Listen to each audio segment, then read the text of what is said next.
你好，你知道现在我是一个老师，对，我教中文。那你觉得以前我是一个好学生吗？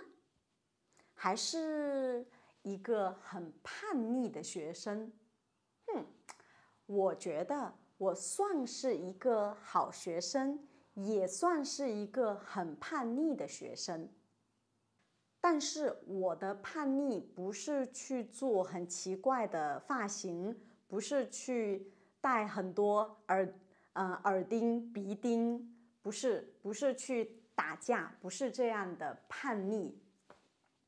好，以前我觉得如果我喜欢一个老师，那我可能是一个好学生；如果我不喜欢一个老师，那我可能是一个不好的学生。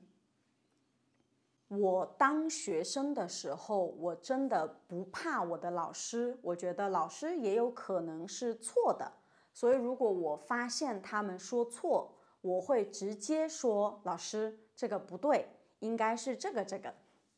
对，我觉得那个时候我真的不怕权威，我也不怕老师会生气。那以前我在中文课和英语课比较自信，我觉得我懂得很多。如果我觉得我的老师说的不对，我会直接告诉他。可能有的老师会觉得没有面子，有一点点丢脸，但是没有一个老师真的生我的气。有可能他们心里很生气，但是他们没有表现出来。我觉得是因为我很认真，所以我才发现了他们的错误，所以我觉得他们不应该生气。好，那我在大学的时候，我的专业是日语，对，那个时候我学习日语。那我有很多日语的老师，有的很好，有的照本宣科，就是书上说什么他说什么。然后呢，有的老师就是非常不好。然后呢，有一个老师，我觉得他非常非常糟糕。他是我的语法老师，就是他教我们语法。然后我记得那个时候他有一本语法的书，那我们都没有，所以呢，他就把这本书扫描，然后放在屏幕上，那我们所有的人都可以看到。那为什么我觉得他是一个非常糟糕的老师呢？因为第一个，他完全没有准备，他真的就是书上说什么他读什么。然后第二个，他的扫描扫得很不好。我觉得如果我们看，应该这样看，但是因为他扫描的不好，我们都是这样看，所有的东西都是歪的。对，所以我觉得很生气。我觉得这个老师真的是一个很不负责的老师，很糟糕的老师，课也上得不好，然后也没有准备。我对他非常非常不满意，而且那个时候我也去上很多别的课，我很喜欢学英语，我很喜欢学习中文，所以我去上英语老师的课，中文老师的课。然后我发现有一个英语老师，他也是教语法，但是他是一个很好很好的老师，他会每次准备很短的片段让我们听这个语法点，所以我觉得他非常的认真，他花很多很多的时间准备课。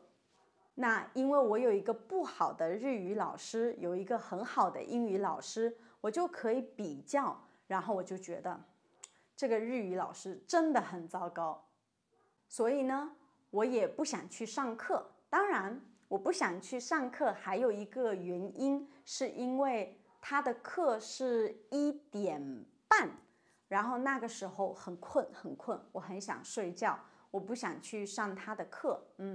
但是在我的学校，如果老师发现你有3次以上没有来上课，那他会让你挂科。